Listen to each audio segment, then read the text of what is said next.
Good morning. It's a little dark. It's been dark for weeks because it's just constantly raining here, which is really interesting for the month of May. But we're going to talk about better things. We're going to move on to Exodus chapter 11, and I'm pretty excited to read it with you guys today. So I'm just diving right in as usual. The Message and King James Version in one video, starting with King James, Exodus chapter 11. And the Lord said unto Moses, Yet will I bring one plague more upon Pharaoh and upon Egypt. Afterward he will let you go hence. When he shall let you go, he shall surely thrust you out hence altogether. Speak now in the ears of the people, and let every man borrow of his neighbor, every woman of her neighbor, jewels of silver, jewels of gold. And the Lord gave the people favor in the sight of the Egyptians. Moreover, the man, Moses, was very great in the land of Egypt, and in the sight of the Pharaoh's servants, and in the sight of the people. And Moses said, Thus saith the Lord, About midnight I will go out unto the midst of Egypt, and all the firstborn in the land of Egypt shall die, from the firstborn of Pharaoh that sitteth upon this throne, even unto the firstborn of the maidservant that is behind the mill, and all the firstborn of beasts. And there shall be a great cry, all the land of Egypt, such as there was none like it, nor shall be like it any more. But against any of the children of Israel shall not a dog move his tongue, against man or beast,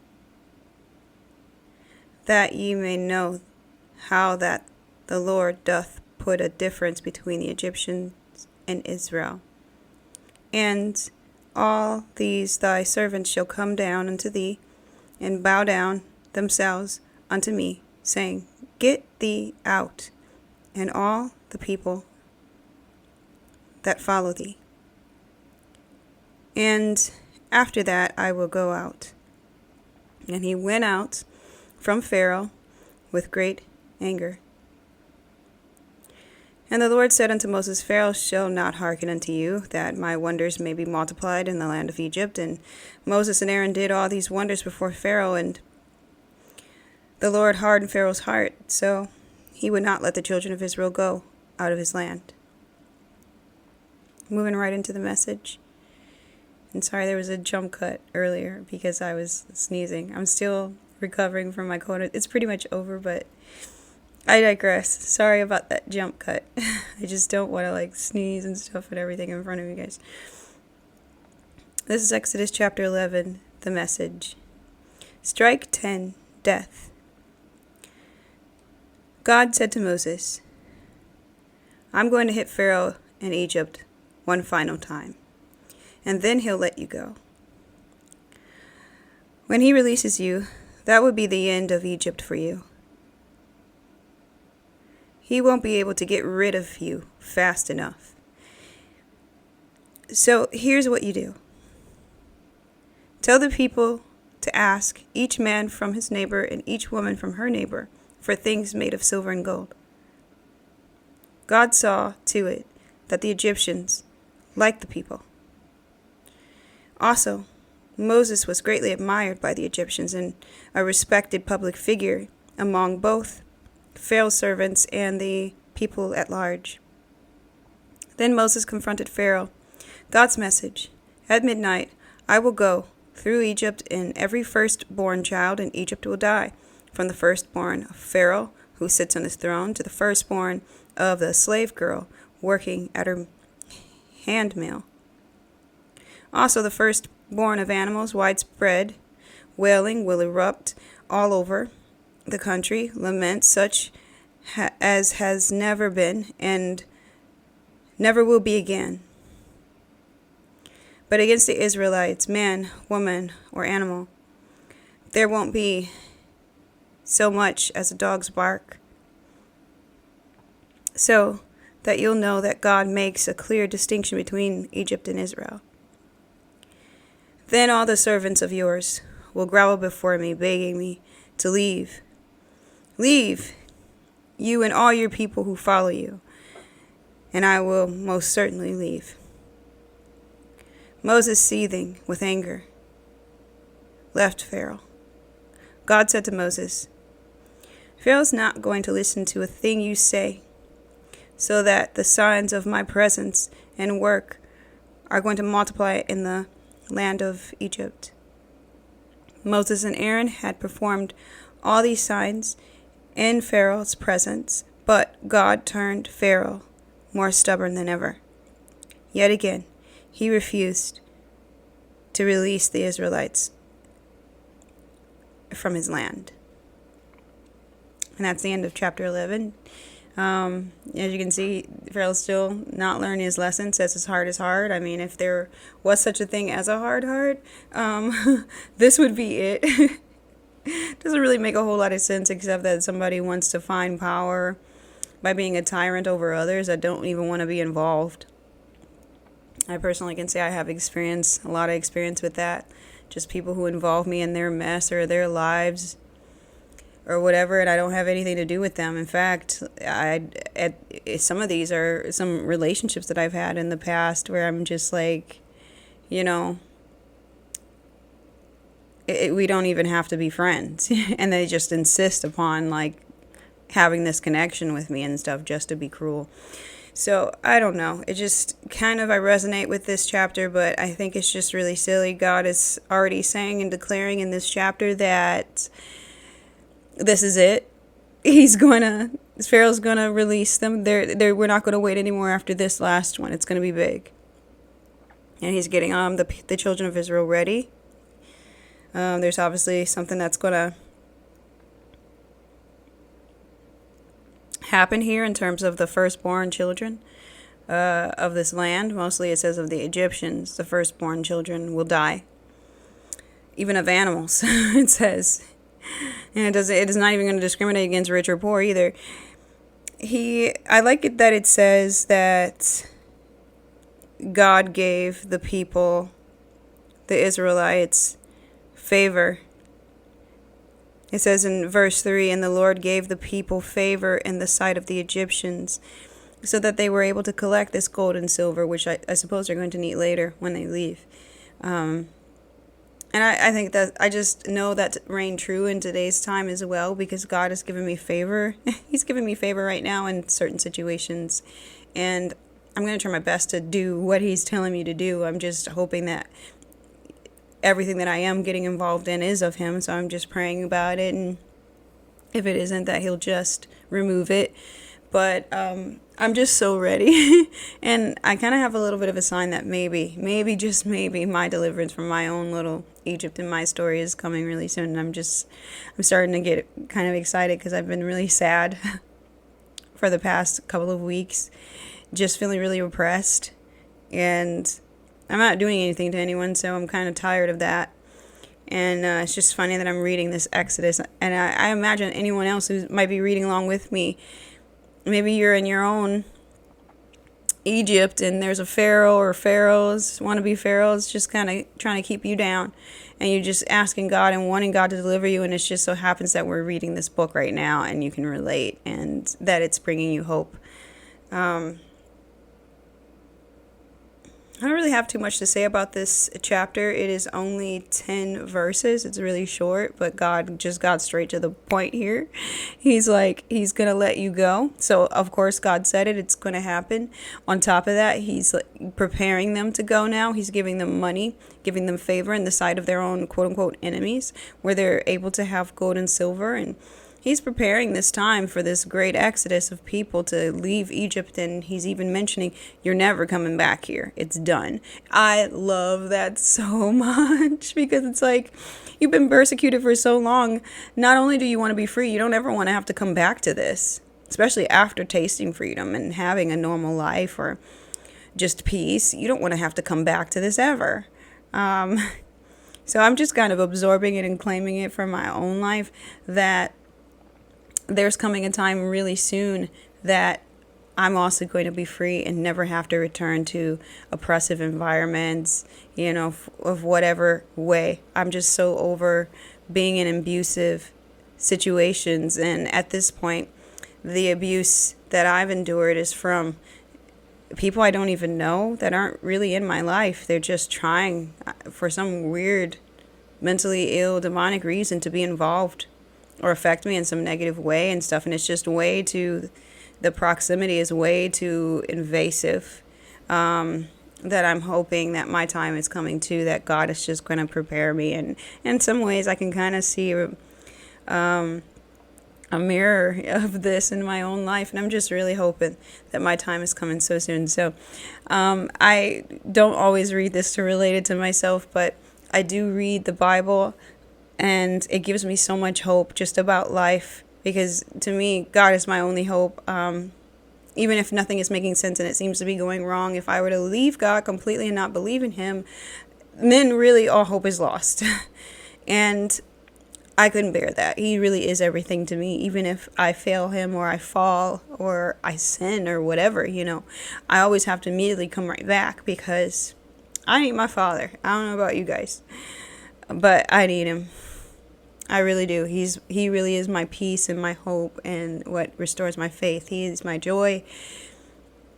He's the one that really loves me and cares about me. And he's the one that when my life is said and done, that when I leave this earth, my soul leaves this body, I just hope that he'll accept me.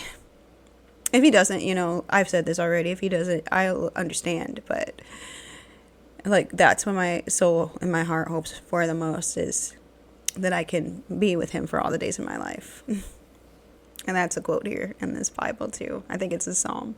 But that's pretty much all I got to say about it. As you can see, Pharaoh's still got the hard heart, not letting them go, being a weirdo, even though everything's falling apart. I don't know why you wouldn't, so that you can just go about your life and things. I understand that there's blessings that come from having these people serve him.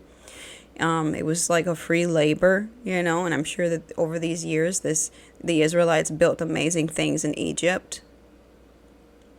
Take note of that, what amazing things they may have built during their time there. But in the end, now it's all falling apart, everything that was made and created and all the blessings. It's all coming down. And maybe it wouldn't have been so bad if he had just let them go from the beginning. He's literally ruining his own empire, trying to hold on to people who don't want anything to do with him. So, I got to tell you too, this is a lesson to some people who don't know how to let go of others. Believe me, I've struggled with that because it just didn't seem right. But it says also in this book, if, there's an unbeliever, and it says an unbelieving spouse, but really it says this in many different other forms as well. An unbeliever, if they want to leave, let them have that choice and let them go. Because it's not our place to try to keep them. And besides, you would want to have somebody around you and in your life that doesn't bring you abuse or toxicity. You want to have people around you that actually care and can grow. It's not about perfection, but you want to have people around you that do believe and are positive and constructive and progressive in your life, even if they stumble and have, human moments. Everybody does. We all do. But if somebody wants out, let them go. And it might hurt, and it might hurt for Pharaoh, might hurt his economy or whatever.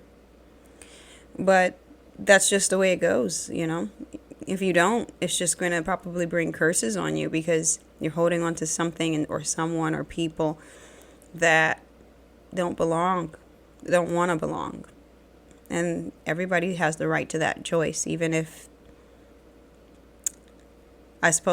they played you and you feel like there's no justice. Let them go anyway. So And I do believe that God sees everything, and it's hard to trust, especially if everything is going wrong. But I'm telling you from my own experience, I have had everything go wrong in my life. I mean, every single thing for years and years and years and years and years. It was just like anything that I tried, even health-wise, would completely fail me in the most devastating, bizarre ways I've ever can't even imagine. To where when I would confide in people, they couldn't believe that was true. And if I could say that, and I'm going to tell you guys, I want to tell you this story, like a little bit about that stuff as soon as I am delivered out of my Egypt, because I can't really talk about it here. I'm still kind of on the tail end or something of it, and I'd like to be delivered completely of it so that I can speak freely about it. But I'm saying this right now to say, for somebody who's had almost their whole life be like a Job life, and maybe that's hard for you to believe. You might be looking at me now going, she hasn't had a Job life. She doesn't know what. Wait till I tell you my testimony. It really is out there.